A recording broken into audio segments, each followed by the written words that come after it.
హెచ్చరిక, దైవజనుని హెచ్చరిక.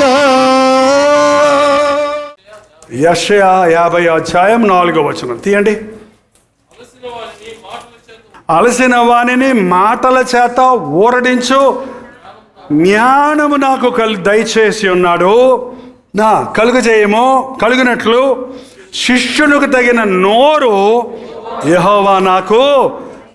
అలసిన వారిని ఊరడించు జ్ఞానం మాకు కావాలంటే శిష్యుడికి తగిన నోరు నాకు అంటే శిష్యుడు అంటే ఎవడు? వినేవాడు శిష్యుడండి. శిష్యుడు అంటే అర్థం ఏంటి? విని వెంబడించేవాడు, ఆచరించేవాడు. శిష్యునికి తగిన నాకు జ్ఞానం నాకు కలిగినట్లు శిష్యునికి తగిన నోరు యెహోవా నాకు దయచేసి ఉన్నాడు. తర్వాత శిష్యులు వినున్నట్లుగా నేను వినుటకై ఆయన ప్రతి ఉదయమున నాకు ఏం బుద్ధి కొత్త రకం ఉంది బుద్ధి, పాడు బుద్ధి, చండాల బుద్ధి, దరిద్ర బుద్ధి, ఎన్ని బుద్ధులు వస్తాయో. ఈ పనికి మాలిన బుద్ధి ఎట్టు వచ్చిందిరా నీకు? ఏం బుద్ధి ఇది? విను బుద్ధి. ఎప్పుడండి? ఆదివారం ఒకరోజా? ఎప్పుడండి? శుక్రవారం ఉపవాస ప్రార్థన. ఎప్పుడు? ప్రతి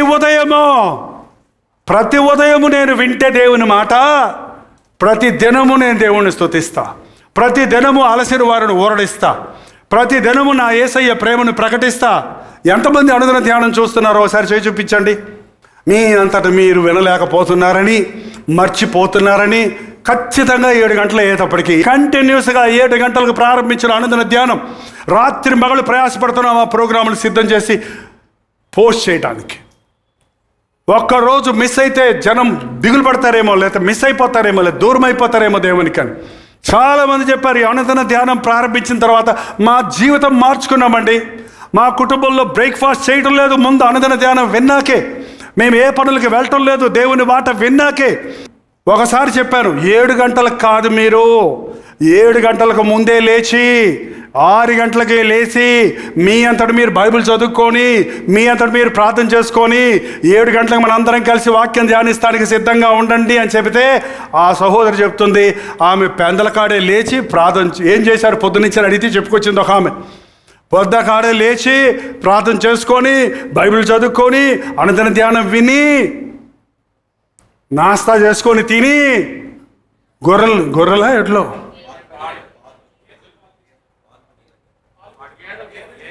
గేదెలకు పాలు మామూలు సహోదరే, కానీ ఎంత ఆసక్తితో చూడండి. తనకు పనులున్నాయి, తనకి పనులున్నాయి, జీవనాధారం చేసుకోవాలి. పనులున్నాయండి, ప్రార్థన మానేయండి. పనులున్నాయని ప్రార్థన మానేస్తే అట్లా 7 గంటలకు డ్యూటీకి వెళ్ళమంటే వెళ్తున్నారు కదా, 6 గంటలకు లేవండి, 5 గంటలకు లేవండి. అనుదినము దేవునితో సహవాసం చేసి యేసు ప్రభు ఒక్కరోజు కొండ మీదకి వెళ్ళి ప్రార్థించి రూపాంతరం పొందలేదండి. ఆయన ఇంకా చీకటిగానే ఉండగానే పెందలగడ లేచి అరణ్యంలోకి వెళ్ళి ప్రార్థించేవాడు. ఆయన కొన్నిసార్లు రాత్రంతా కొన్ని భారాల నిమిత్తమై ప్రార్థనలో గడిపేవాడు. ఆయన ఎప్పుడు బహిరంగంగా వస్తే ప్రార్థించేవాడు, రహస్యంగా వస్తే ప్రార్థించేవాడు, ఒంటరిగా వెళ్ళి ప్రార్థించేవాడు. ఎప్పుడు పరలోకంతో టచ్ ఉన్నాడు. కానీ ఇప్పుడు ఒక ప్రత్యేకమైన శిఖరాన్ని ఎక్కి ఒక ప్రత్యేకమైనటువంటి అనుభవాన్ని పొంది ఆ శిలువ యాగం ఈ రోజు వరకు ప్రతి మనిషికి పాప క్షమాపణ కలుగుతుందంటే ఆ రోజు యేసు ప్రభు మన కొరకు చేసిన త్యాగం, ఆ శిలువలో ఆయన చేసిన యాగం. ఎలా ఉంది మన ప్రార్థన జీవితం? ఎలా ఉంది మన ఆధ్యాత్మిక జీవితం? చెవిటిమైన మోగదయ్యమా? ఇవాళ చర్చెస్లో ఉన్న వాళ్ళకి చాలా చెవిటి దయ్యాలు, మోగదయ్యాలు పట్టుకున్నాయి. పాట పాడమంటే పాడరు, ప్రార్థన చేయమంటే నోరు తెరవరు. వాక్యం వింటున్నారా అంటే సగం వింటున్నారే కానీ అది లోపలికి ఒక్కటి దేవుని వాక్యం లోపలికి వెళ్తే హృదయంలో మార్పు కలగకుండా ఉండదు. ఎందుకంటే ఆయన వాక్యం 2 అంచులు గల ఖడ్గము. మేము వినము అని వారి హృదయాన్ని కఠినము చేసుకుంటున్న చెవిటి పాము వలె ఉన్నారని అందండి. పాముకి ఇంతే ఉంటాయి చెవులు, కానీ చాలా సెన్సిటివ్, చాలా సున్నితమైన స్వరాన్ని కూడా గుర్తుపట్టగలుగుతాయి. కానీ అది మేము వినాము అన్నదనుకో, దానికి ఎన్ని నాగస్వరాలు వేసినా అది కదలదో, మెదలు అలవాటు పడిపోయింది. అది ఈడు నాగస్వరం వేసి నన్ను బయట తీసుకొచ్చి పట్టుకుంటాడు అని తెలిసిపోయింది దానికి. ఈ వాక్యం అంటే నేను మారిపోతాను, అందుకే నేను రానిపో అన్నాడంట ఒక ఆయన. నేను చర్చకు వస్తే మారిపోతాను, నేను రానిపో. ఏంటి మారిపోవటం కూడా ఇష్టం లేదంట. అలాగే ఉండాలి పాత జీవితంలోనే. కుక్కకి స్మెల్ ఎక్కడో ఉన్న ఒకసారి వాసన కట్టిందంటే అది బాగా తెలుస్తానికి. అందుకే దొంగలు పెట్టుకోవడానికి వాటికి ఏం పడతారు? పాములు పంపరు, కుక్కలు పంపుతారు. ఆ వాసన పసిగట్టుద్ది. ఆ మనిషి ఎన్ని రకాల చెవట గప్పులు ఉన్నాయో మనకు తెలియదు, కానీ దానికి మాత్రం అంతేగా దూరంలో కుక్కలు పెరుగుతున్నాయంటే దొంగోడు వస్తున్నారని చెప్పేవాళ్ళు మా చిన్నప్పుడు. దొంగోడు మనిషి దగ్గరకు వస్తుంటే మనిషి వాసన కుక్క పసిగట్టి కళ్ళతో చూడకపోయినా ఏం చేస్తంట, బో బో బో బో అంటారనమాట. ప్రార్థించేవాళ్ళు అలా ఉంటారండి, సెన్సిటివ్గా ఉంటారు. కీడు వస్తుందంటే లేచి మోకరించి, పాపంలో పడిపోయాక కాదు, మోకరించి పడకుండా చేయి ప్రభు అని ముందే అడుగుతారు. శోధన వస్తుందంటే మెలకువగా ఉండి ప్రార్థిస్తారు. పరలోకంతో టచ్లో ఉన్నవారు ఫాస్ట్ ఇన్ఫర్మేషన్ వాళ్ళకి వచ్చేస్తుంది. ముందు లేచి ప్రార్థించు. మరణం నీ కిటికీలు ఎక్కుతుంది, నీ పసిబిడ్డలు వెంబడిస్తుంది. లేచి ప్రార్థించు. బైబిల్ చదివితే చాలా విషయాలు ఉన్నాయి, మనకు టైం ఎందుకని మోకరిద్దాం, లేచి ప్రార్థిద్దాం. ప్రార్థన. అనుదినము నీ మాట విని ఆ ప్రకారంగా జీవించే కృప మాకు దయచేయ్యా.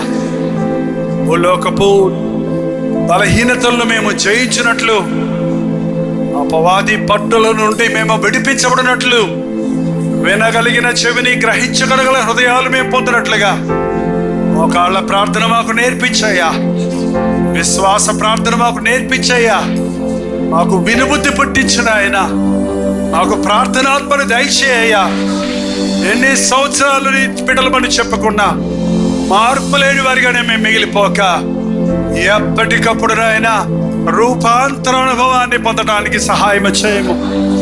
మోషే నీ సన్నిధిలో కనిపెట్టినప్పుడు అతడి ముఖ చర్మము ప్రకాశించినట్లుగా నాయన మా హృదయాలలో ఆనందము, మా ముఖాలలో తేజస్సు, మా చుట్టూన్న వారు చూచి నీ దేవుడు గొప్పవాడని, నీ దేవుడు నాకు కావాలని, నా కొరకు ప్రార్థన చేయండి అడుగునట్లుగా సహాయం చేయి నాయన. మా ప్రార్థన విన్నందుకు వందనములయ్యా. అద్భుతమైన సాక్ష్యాలుగా మమ్మల్ని నిలబెడతామని నమ్ముతున్నాం. నీకు వందనములు తండ్రి. ఈ దీవెనలతో ప్రార్థనాత్మక మమ్మల్ని పంపించమని క్రీస్తు నామములో అడుగుచున్నాను తండ్రి. మన తండ్రి అయిన దేవుని యొక్క ప్రేమయు, కుమారుడైన క్రీస్తు యొక్క కృపయు, ఆదరణకర్త అయిన పరిశుద్ధాత్మ యొక్క సహవాసం కుడి వచ్చిన మనందరికీ, మీకందరికీ ఇప్పుడు సదాకాలం తోడై ఉండను గాక. ఆమేన్, ఆమేన్, ఆమేన్.